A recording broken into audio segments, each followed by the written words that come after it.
नमस्कार दोस्तों, मैं पंकज पवार और पंकज टॉक्स के इस खास वीडियो में आपका स्वागत है। हर बार की तरह हम कुछ ऐसे मुद्दों पर चर्चा करते हैं जो उत्तराखंड की संस्कृति, उत्तराखंड की राजनीति से सरोकार रखती है। जी हाँ, एक बार फिर क्योंकि 2027 के साल में हम प्रवेश करने जा रहे हैं और अगले जनवरी से हम जो है उस चुनावी साल में पहुंच जाएंगे। लेकिन इन तमाम चीज़ों के बीच एक मुद्दा जो है वो लगातार उठ रहा है और जो बेहद डिसाइसिव होगा जब 2027 का चुनाव होगा, वो है डेमोग्राफिक चेंज।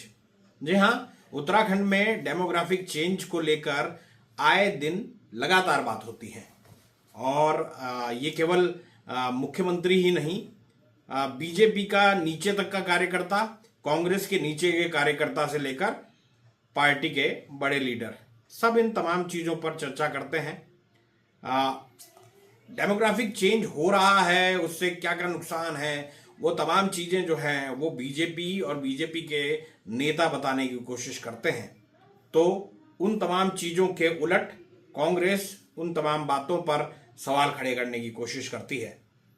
अब उत्तराखंड की ही नहीं, हम देश भर की बात करें तो देश भर में घुसपैठियों की बात होती है, बांग्लादेशियों की बात होती है, रोहिंग्या की बात होती है और तमाम जगहों पर, चाहे आसाम की बात देख लीजिए आप, एसआईआर हो रहा है, बंगाल की बात, वेस्ट बंगाल की बात देख लीजिए। जब से एसआईआर जैसी चीज़ें हो रही हैं, भारत निर्वाचन आयोग द्वारा जो बातें की जा रही हैं, उसने कहीं ना कहीं हलचल तो पूरे देश भर में मचाई हुई है। तो क्या इस हलचल का असर उत्तराखंड पर भी पड़ रहा है?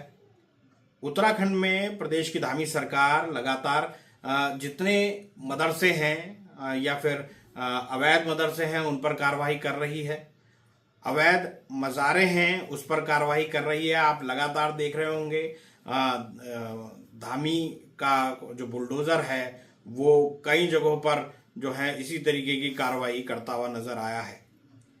मुझे लगता है कि अगर कोई अतिक्रमण हुआ है तो उस पर कार्रवाई होनी ही चाहिए, वो चाहे किसी भी धर्म का हो, वो चाहे हिंदुओं का हो, मुसलमानों का हो, सिखों का हो या फिर ईसाइयों का हो। अतिक्रमण है तो वो अतिक्रमण है, वो किसी के लिए। कई बार तो ये भी देखने में आता है कि कई जगहों पर जमीन कब्जाने तक के लिए धार्मिक जो चीज़ें होती हैं उनका उपयोग किया जाता है। तो ये अगर सरकार कर रही है तो ये बहुत अच्छी कोशिश है, लेकिन इसमें केवल धार्मिक टच नहीं होना चाहिए। इसमें सब पर एक जैसी कार्रवाई होनी चाहिए। कोई ऐसा नहीं कि उसको छोड़ दिया जाए फलाने धर्म वालों को या फिर फलाने वालों पर लगातार कार्रवाई की जाए। तो उत्तराखंड में डेमोग्राफिक चेंज की जब हम बात कर रहे हैं तो कार्रवाई किस तरीके से हो रही हैं वो तो मैंने आपको बताया कि जगह जगह जो मज़ारे हैं उनको तोड़ा गया है, जिन्होंने अवैध कब्जे किए हैं उन पर कार्रवाई की जा रही है। और मैं लगातार इस बात को लगातार कह भी रहा हूँ कि सबको जो है और सरकार को भी सब पर एक आंख से कार्रवाई करनी चाहिए, क्योंकि सरकार सबके लिए है। दूसरी सबसे बड़ी बात यह है कि ये चुनाव में कितना बड़ा मुद्दा होगा। देखिए, चुनाव में बड़ा मुद्दा होगा। हम 2017 की बात कर लें, 2000 हम 22 के चुनाव की बात कर लें। 2017 में एक मुद्दा आया था कि तमाम जगहों पर जो है छुट्टी हरीश रावत दे देंगे या फिर मुसलमानों को नमाज पढ़ने के लिए छुट्टी दे देंगे, ये बीजेपी ने मुद्दा चला दिया था। और उसके बाद क्या हुआ आपने खुद देखा, 57 का मैंडेट आया था बीजेपी के पास। वैसा ही आपने फिर देखा होगा 2022 में कि भाई कांग्रेस सत्ता में आएगी तो फिर मुस्लिम यूनिवर्सिटी बना देगी। अब किसने बोला क्या बोला, लेकिन वो मुद्दा बहुत तेजी से बढ़ा और उसका क्या इम्पैक्ट रहा। 47 सीटें जो है उत्तराखंड में बीजेपी की आई, यानी 5 साल का एंटी इनकम्बेंसी होने के बावजूद फिर से 5 साल के लिए मौका मिल गया। तो मुझे लगता है 2027 चुनाव आने का साल में चुनाव आएगा तो क्या आपको लगता है कि बीजेपी या फिर जो भी जिसको भी मौका मिलेगा वो छोड़ देगा मौके को? मुद्दे उठेंगे, चाहे वो डेमोग्राफिक चेंज के मुद्दे हो। डेमोग्राफिक सच में अगर उत्तराखंड की बात की जाए तो सच में बिगड़ी तो है। कई जगहों पर हमने देखा है एक वर्ग विशेष की आबादी बढ़ी है, तो पहाड़ों में भी इस तरीके जो लोग चाहे हम उत्तराखंड से बाहर के लोगों की एंट्री देखी जाए वो पहाड़ों में ज़्यादा हो गई है। आप हिमाचल के तर्ज पर काम क्यों नहीं करते? अब जब तमाम ज़मीनें बिक चुकी हैं, तमाम ज़मीनें लोगों के द्वारा खरीदी जा चुकी हैं, तो नियमों में कभी बदलाव होते हैं, कभी उनको फेवर पे फैसला होता है, कभी उसके अगेंस्ट में फैसला होता है। भू कानून भी सरकार लेके आई है, उसका कितना फ़ायदा हुआ है ये तो समीक्षा के बाद पता लगेगा। लेकिन कुल मिलाकर उत्तराखंड के लिए बहुत कड़े फैसले लेने की ज़रूरत है, क्योंकि जिस तरीके की स्थिति उत्तराखंड में है वो कहीं ना कहीं उत्तराखंड के लोगों को परेशान करने वाली है। अलार्मिंग सिचुएशन जो है वो पहाड़ों में बनती जा रही है। और जैसा मैंने आपको कहा, डेमोग्राफिक चेंज एक बड़ा मुद्दा होगा आने वाले दिनों में।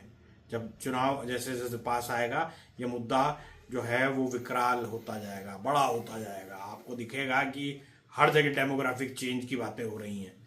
अब मुस्लिम यूनिवर्सिटी की बात होगी ही होगी, ये कांग्रेस वाले भी समझ लें। मुस्लिम यूनिवर्सिटी बीजेपी वाले जो है वो मुस्लिम यूनिवर्सिटी की बात करेंगे, वो हरीश रावत की छुट्टी की भी बात करेंगे कि नमाज के लिए छुट्टी देने की बात कही थी। अब वो आदेश था या नहीं था वो तो हरीश रावत कहते हैं कि था ही नहीं, और बीजेपी वाले कहते हैं था। तो इन तमाम चीज़ों के बावजूद नुकसान किसका हुआ? कांग्रेस का हुआ। और आने वाले चुनाव में किस तरीके के से इन तमाम मुद्दों को टैकल करेगी कांग्रेस, ये गणेश गोदियाल के ऊपर होगा, उनके रणनीतिक कौशल के ऊपर होगा कि वो किस तरीके से इन मुद्दों को टैकल करते हैं। प्रीतम सिंह पे होगा और हरक सिंह रावत पे होगा, हरीश रावत पर होगा, करण महारा पे होगा। तो ये तमाम नेता जो हैं इनको देखना होगा कि जो बीजेपी के तरकश में कौन कौन से तीर होंगे जिनको वो झेल सकेंगे। और जिस तरीके से मैंने कहा कि आने वाले दिनों में जो आईटी सेल्स हैं वो इतनी तेजी से सक्रिय हो जाएंगे कि जनवरी माह से ही आप देख लीजिएगा, 2026 के जनवरी माह से आप देख लेना कि भाई तमाम लोग जो हैं आईटी सेल्स जो हैं वो सक्रिय हो जाएंगे, दोनों ही पार्टियों के। वो एक दूसरे पर कभी इस पर वो वाला आरोप, कभी किस पर कोई सा आरोप। वो तो अभी हरक सिंह के जो प्रकरण हुआ था सिखों से जुड़ा हुआ, जो उनके द्वारा एक बयान दिया गया था, उसी में ही आप देख लीजिए उन्होंने पूरी तरीके से उसको 84 के दंगे और तमाम चीज़ों पर जोड़ दिया। तो ये आप समझिए कि आने वाला दिन, आने वाला साल जो है, जो चुनावी साल है, वो सोशल मीडिया के साथ साथ राजनीतिक दलों के लिए किस तरीके का होने जा रहा है, राजनीतिक दलों के लोगों के लिए किस तरीके का होने जा रहा है।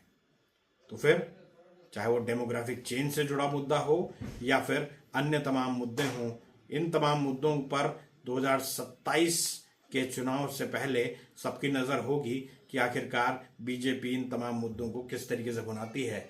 और यूसीसी हो गया या फिर नकल कानून हो गया, और इसके अलावा और कौन कौन से जो मुद्दे हैं जिनको बीजेपी ने अपनी सत्ता के दौरान जो है वो खड़ा किया है, क्या उसका फायदा बीजेपी को मिलेगा, वो तो 2027 के चुनाव में जाके पता लगेगा। लेकिन माहौल बनाने में कोई कोर कसर नहीं छोड़ी जाएगी। तो अब देखना दिलचस्प होगा कि आने वाले साल में क्या कौन कौन से मुद्दे निकलते हैं और हिंदू मुसलमान से जुड़े कौन से मुद्दे निकलते हैं, राजनीतिक दलों के ऊपर किस तरीके से आक्षेप लगते हैं, ये देखना दिलचस्प होगा। मैं तो इस बात के लिए बहुत क्यूरियस हूँ कि कौन किस तरीके से गोटी कहाँ बिठा रहा होगा, शतरंज की चालें कौन सी कहाँ चल रहा होगा, जिससे उन्हें राजनीतिक फायदा जो है वो हो सके। तो चलिए मिलते हैं अगले किसी वीडियो में। इस वीडियो में इतना ही रखते हैं, मिलेंगे किसी और वीडियो में। तब तक के लिए नमस्कार।